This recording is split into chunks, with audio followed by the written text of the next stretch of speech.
வணக்கம். பீரோவில் வைத்திருந்த புடவை. படைப்பு கஸ்தூரி பஞ்சு. இப்பொழுது கதைக்குள் செல்லலாம். வேதமூர்த்தி ஆஃபீஸிலிருந்து திரும்பிய பொழுது அவரை எதிர்பார்த்து ஒரு தபால் கவர் மேசை மீது தயாராக காத்திருந்தது.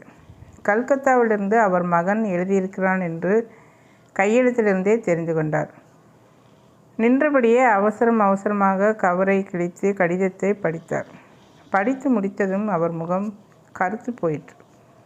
நெற்றியில் வியர்வை துளிர்த்தது. நாற்காலியில் சோர்வுடன் சாய்ந்து கொண்டார். அவர் நினைவில் ஒரு புடவை பளிச்சிட்டது. இரட்டை பட்டு போட்ட அரக்கு பார்டருடன் கூடிய கத்திரிப்பூ கலர் பட்டுப்புடவை. பாவம் சிவகாமு என்று மனைவியை எண்ணி பரிதாபப்பட்டது அவர் மனம்.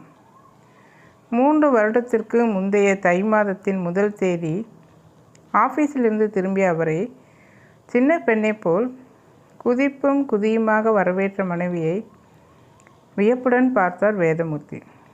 என்ன சிவகாமு, சந்தோஷம் பீய்த்து கொண்டு போகிறதே, என்ன சமாச்சாரம் என்று கேட்டார். இதோ பாருங்க, 4 மூலைகளிலும் மஞ்சள் தடவி மடித்த காகிதம் ஒன்றை அவரிடம் கொடுத்தார். பிரித்து பார்த்தார் வேதமூர்த்தி. ஒரு பெண்ணின் ஜாதகம் அதில் கணிக்கப்பட்டிருந்தது. யாருடையது இது, யார் கொடுத்தார்கள் என்ற கேள்விகளை கண்களில் தேக்கி மனைவியை ஏறிட்டு பார்த்தார். அடுத்த தெரு கணேசமாமா கொண்டு வந்து கொடுத்தார். அவருடைய அத்தையின் பேத்தியினுடையதான். ரொம்ப அழகாக இருப்பாளாம், நன்றாக பாடுவாளாம், BA வரை படித்திருக்கிறார். நம்ம சுந்தருக்கு பார்க்கும்படியாக சொல்லி கொடுத்துவிட்டு போனார். வாய்விட்டு சிரித்தார் வேதமூர்த்தி. உன் பிள்ளைக்கு ஜாதகங்கள் வர ஆரம்பித்து விட்டதாக்கும். அந்த பெருமை தான் இந்த குதிப்புக்கு காரணமா?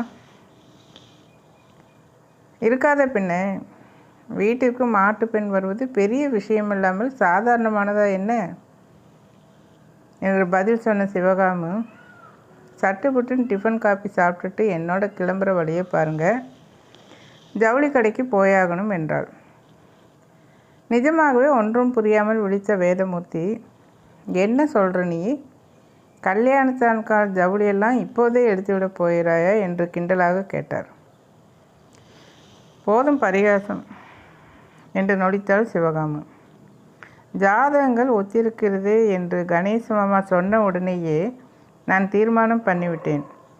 நீங்களும் நானும் சுந்தரோடு பெண் பார்க்க போகுமும் அந்த சமயத்தில் கட்டிக்கொள்வதற்கு ஒரு புடவை வாங்கப் போகிறேன். ஏன், பீரோவில் 3 தட்டுக்கு அடுக்கி வச்சிருக்கிறியே, அதிலிருந்து ஒன்றை எடுத்து உடுத்திக்கொள். பெண் தான் உன் கண்ணுக்கு தெரியாமல் போய்விடுவாளா இந்த புது புடவையை கட்டாவிட்டாள் என்று பரிகாசமாக கேட்டார். அவர் சொன்னதை அவர் லட்சியம் செய்யவில்லை. பிள்ளைக்கு வரதட்சணை வாங்கணும், ஏகப்பட்ட சீர் சனத்தி பறிக்கணும் என்ற ஆசை எனக்கு துளி கூட கிடையாது.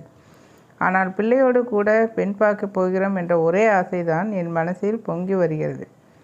இந்த சந்தர்ப்பத்தில் ஜம்மென்று ஒரு புது புடவை கட்டி கொண்டு போகணும் இல்லையா?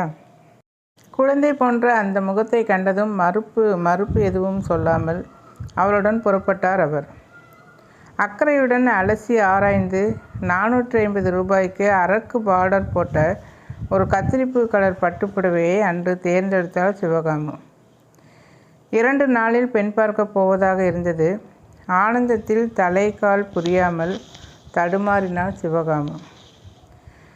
புடவையுடன் வாங்கி கொண்டு வந்த, அப்பொழுதே தேய்க்கவும் கொடுத்துவிட்ட மேட்சிங் ரவிக்கையை பெண் பார்க்க போகும் பொழுது டெய்லர் கொடுக்காமல் விட்டுவிட்டால் என்ன செய்வது என்ற கவலை சிவகாமுக்கு அரித்து தின்றது. வெயிலை பார்க்காமல் 3 நடை அவன் கடைக்கு போய் திரும்ப அவனை வற்புறுத்தி கேட்டு எரிச்சலுடன் அவன் சூடாக சொன்ன வார்த்தைகளை வாங்கி கட்டிக்கொண்டு வந்து சேர்ந்தாள். முதலாக வீட்டில் கல்யாண பேச்சு ஆரம்பித்திருக்கிறது. ஒரு இனிப்பு பண்ணினால் நன்றாக இருக்குமே என்று நினைத்து கொண்டவள் டப்பிகளை திறந்தாள். ரவை தயாராக இருந்தது. பரபரவென்று நெய்யில் வறுத்து முந்திரியும் ஏலமும் சேர்த்து மணக்க கேசரி முடித்த சமயம் அம்மா என்ற சுந்தரின் குரல் கேட்டது. இதோ வந்துட்டேன்டா என்று சொல்லி அவள் வெளியே போவதற்குள் பிள்ளையே சமையலறைக்குள் வந்துவிட்டான். வந்தவன் சமையலறை மேடையை பார்த்ததும், ஆ, கேசரியும் பச்சையும் டிஃபனா, பிரமாதம் பிரமாதம் ஆர்ப்பரித்தான். அம்மா, 2 தட்டுகளில் டிஃபனை எடுத்துக்கொண்டு ஹாலுக்கு வாயேன், உன்னை ஒருத்தருக்கு அறிமுகம் செய்ய வைக்கப் போகிறேன் என்று அவன் சொல்லிவிட்டு போனதும் அவனுடைய ஆஃபீஸ் நண்பர்கள் யாராவது வந்திருப்பார்கள் என்ற நினைப்புடன் டிஃபனை எடுத்துக்கொண்டு ஹாலுக்குள் வந்தாள் சிவகாமி. தேய்த்து போனாள். ஒரு அழகான இளம்பெண் சுந்தருக்கு மிக அருகாக உட்கார்ந்து கொண்டு ரொம்ப சுவாதீனத்துடன் அவனிடம் சிரித்து பேசி கொண்டிருந்தாள். சிவகாமியின் கையில் இருந்த டிஃபன் தட்டை வாங்கி அந்த பெண்ணிடம் கொடுத்த சுந்தர், அம்மா, இவள் நிர்மலா என் ஆஃபீஸில் 2வது மாடியில் இருக்கிறாள். இவள் ஆஃபீஸ் 1 மாடியில் உள்ளது. இவளை பற்றி உன்னிடமும் அப்பாவிடமும் சொல்ல வேண்டும் என்று கொஞ்ச நாளாகவே நினைத்து கொண்டிருந்தேன். சொல்வதற்கு பதில் நேரிலேயே அழைத்து வந்து விட்டேன். அம்மா, இவளை நன்றாக பார்த்துக்கொள் என்று சொல்லிவிட்டு நிர்மலாவை பார்த்து சிரித்தான். நெருப்பு துண்டின் மீது திடுமென காலை வைத்து விட்டது போல் சிவகாமியின் இதயத்தில் உபாதை ஏற்பட்டது. தன் உணர்ச்சிகளை உள்ளடக்கி கொண்டு ஒப்புக்காக ஏதோ பேசிவிட்டு உள்ளே திரும்பின அவளை பின்தொடர்ந்து வந்தான் சுந்தர். அம்மா, காலம் ரொம்ப மாறிட்டது என்பதற்கு நம் வீடு தான் சரியான உதாரணம் என்றாள். என்னடா சொல்கிற நீ? பின்ன பாரேன், கல்யாணத்துக்கு முன்னால் பெண் பார்க்கும் வீட்டில் பத்தி சொத்தி கொடுப்பார்கள். ஆனால் இங்கே நம் வீட்டிலோ நீ வரப்போகும் மருமகளுக்கு கொடுத்திருக்கிறாய். ஓஹோ வென்று சிரித்த பொழுது அவளுக்கு அழுகைதான் வந்தது. அடக்கி கொண்டாள். அவள் வாங்கி வந்த கத்திரிப்பு கலர் பட்டுப்புடவை பிரிக்கப்படவே இல்லை. சுந்தருக்கு மனைவியும் வந்துவிட்டாள். 1 வருட இடைவேளைக்கு பின் 2வது பிள்ளை கீர்த்தியின் திருமண பேச்சு ஆரம்பமாயிற்று. என்ன, 2வது மாட்டுப்பெண் வரப்போகிறாளாக்கும் என்று வேதமூர்த்தி கேட்ட கேள்வியிலுள்ள இடக்கான பொருளை புரிந்து கொண்ட சிவகாமு, ஆமாம், காலாகாலத்தில் வரவேண்டியதானே என்று கோபத்துடன் கூறினாள். உங்கள் கேலி எனக்கு புரியுது. ஆனால் கீர்த்தி நான் போட்ட கோட்டை தாண்ட மாட்டான். அம்மா, நீ பார்த்து தேர்ந்தெடுக்கும் பெண்ணின் கழுத்தில் தான் தாலி கட்டுவேன் என்று எனக்கு சத்தியம் செய்து கொடுத்திருக்கிறான் என்று அவள் சொல்லி கொண்டிருந்த பொழுது வாசற் கதவு படபடவென்று தட்டும் சத்தம் கேட்டது. கூடவே சார் தந்தி என்ற குரல். வாரி சுருட்டி கொண்டு வாசலுக்கு ஓடினார்கள். சிவகாமு பதைத்து நிற்க பரபரப்பாக தந்தியை படித்தார் வேதமூர்த்தி. சிவகாமியின் அண்ணாவும் அண்ணியும் ஒரு கார் விபத்தில் சிக்கி ஆபத்தான நிலையில் ஆஸ்பத்திரியில் இருப்பதாக தெரிவித்து தந்தியின் வாசகம். அந்த அண்ணாதான் சிவகாமியை கண்ணில் வைத்து இமையாக காத்தவர். அவளுக்கு சீரும் சிறப்புமாக கல்யாணம் பண்ணி கொடுத்தவர். பணத்திலும் செல்வத்திலும் மிக உயரம் போய்விட்டதால் சிவகாமி கொஞ்ச நாளாக ஒதுங்கியே இருந்தாள். அண்ணாவிற்கு ஆபத்து என்று கேட்டதும் சிவகாமி ஆடி போய்விட்டாள். உடனே அனைவரும் டாக்ஸி ஒன்றை பிடித்து கொண்டு ஊருக்கு புறப்பட்டார்கள். ஆஸ்பத்திரியில் குற்றுயிரும் குடையருமாக கிடந்த சிவகாமியின் அண்ணா அவளை கண்டதும் அவள் கைகளை பற்றி கொண்டு குலுங்க குலுங்க அழுதார். சிவகாமு, உன்னை ஒரு காரியமாக தான் வரவழைத்தேன். என் கடைசி ஆசையை நிறைவேற்றி வைப்பாயா என்று அவர் கேட்டதும் பாகாக உருகி போனாள் சிவகாமு. எதுவானாலும் சொல்லுங்க அண்ணா, நிறைவேற்றி விட்டுத்தான் மறுவேளை பார்ப்பேன் என்றால் கண்ணீர் விட்டபடி. என் ஒரே பெண் ராதாவை உன் மகன் கீர்த்தியிடம்தான் ஒப்படைக்கணும். ராதாவை மருமகளாக ஏற்றிக்கொண்டு உன் சொந்த பெண் மாதிரி நீதான் காப்பாற்ற வேண்டும் அம்மா என்று அவர் அண்ணா கதறினார். கட்டாயம் உன் ஆசையை நிறைவேற்றுவேன் அண்ணா என்று வாக்களித்தாள் சிவகாமு. அண்ணா மன்னி இருவரின் மூச்சு அடங்குவதற்குள் திருமணத்தை முடித்துவிட வேண்டும் என்ற வேகத்துடன் அந்த வாரத்திலேயே ஒரு முகூர்த்த நாளை நிச்சயித்து கல்யாணத்தை முடித்தாள். அப்புறம் பெண் பார்க்க போவது கத்திரிப்பு கலர் புடவையாவது. வேதமூர்த்திக்கு மனைவியை பார்க்க பாவமாக இருந்தது. சிவகாமியின் மிகச்சிறிய சாதாரண ஆசை நிறைவேறாமல் தட்டி கொண்டே போனது. அவளுக்கு வருத்தத்தை தந்தது. அவள் வெளியே அதிகமாக காண்பித்து கொள்ளாவிட்டாலும் கூட உள்ளுக்குள் ரொம்பவும் உடைந்து போயிருப்பது அவருக்கு நன்றாக புரிந்திருந்தது. கடைசியாக இருப்பது ஒரே சந்தர்ப்பம், 3வது பிள்ளை மோகன். அவனுடைய கல்யாண விஷயத்தில் ரொம்பவும் ஜாக்கிரதையாக இருக்க வேண்டும். அவர் முடிவு செய்ததற்கு ஏற்றாற்போல் அந்த வாரத்தில் சற்றும் எதிர்பாராத விதமாக அவன் 3வது மகன் மோகன் கல்கத்தாவிலிருந்து வீட்டுக்கு வந்தான்.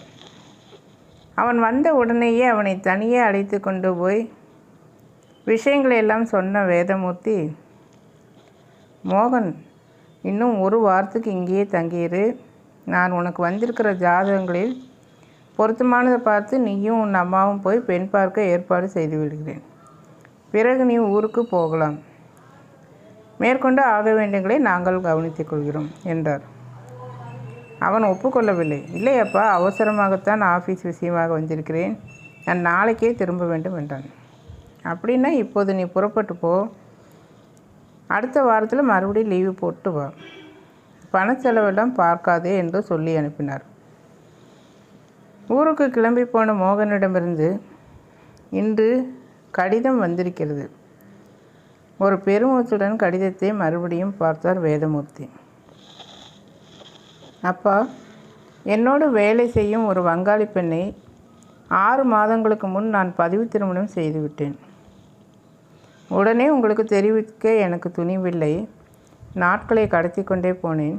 போன வாரம் உங்களிடம் அம்மாவிடம் சொல்லத்தான் நேரில் வந்தேன். ஆனால் நீங்கள் வேறு என்னெல்லாம் எதிர்பார்த்து கொண்டிருந்தது தெரிந்ததும் பேசாமல் திரும்பிவிட்டேன். வேதமூர்த்தி ரொம்ப வேதனைப்பட்டார்.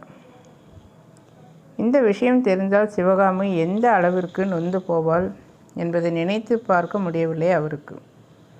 இருந்தாலும் எப்படியோ வீட்டுக்கு வந்த மனைவியிடம் சொல்லிவிட்டார். அன்று பூராவும் சிவகாமி இடிந்து போயிருந்தாள். எதுவுமே பேசவில்லை. ஒரு வாரம் கழித்து மாலை அவர் திரும்பிய போது தலை நிறைய பூவும் வாய்க்கொள்ளாமல் வெற்றிலையுமாக அந்த அரக்கு பார்டர் போட்ட கத்திரிப்பு கலர் பட்டுப்புடவை இடையில் மின்ன அவரை பார்த்து மந்தகாசமாக சிரித்தாள் சிவகாமி. அவர் திகைத்தார். என்ன அப்படி பார்க்கிறீர்கள்? பெண் பார்க்க போவதாக வாங்கின புடவைதானே இது? இதோ இப்போ பெண் பார்க்க தான் புறப்பட்டு கொண்டிருக்கிறேன் என்றாள் அவள். சிவகாமி, என்னம்மா சொல்கிற? தடுமாறினார் அவர். மத்தியானம் துரை வந்திருந்தான், நம்ம கீர்த்தியோட சிநேகிதன். சாயங்காலம் அவனுக்கு பெண் பார்க்க போவதாக இருந்தார்களாம். ஊரிலிருந்து வரவேண்டிய அவனுடைய அம்மா உடம்பு சரியில்லைன்னு வரலையா? நாங்கள் வரவில்லை என்பதற்காக பெண் பார்க்க போகாமல் இருந்து விடாதே. உன் சிநேகிதன் கீர்த்தியின் அம்மாவை அழைத்து கொண்டு போய் பெண்ணை பார்த்து விட்டு வா என்று கடிதம் எழுதியிருக்கிறான். துரை வந்து கூப்பிட்டான். கட்டாயம் வருகிறேன் என்று நான் சொல்லியிருக்கிறேன். 10 வருஷமாக நம்ம வீட்டில் என் குழந்தை மாதிரி பழகி வருபவன் அவன். அவனுடன் நான் செல்ல மாட்டேனா?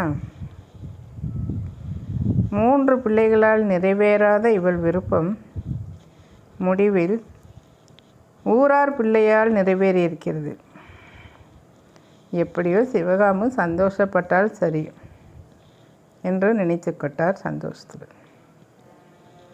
நன்றி. இந்த சிறுகதை உங்களுக்கு பிடித்திருந்தால் உங்கள் ஃப்ரெண்ட்ஸுக்கு ஷேர் பண்ணுங்கள். அப்படியே மறக்காமல் இந்த வீடியோவை என்னுடைய சேனலை சப்ஸ்கிரைப் பண்ணுங்கள். நன்றி.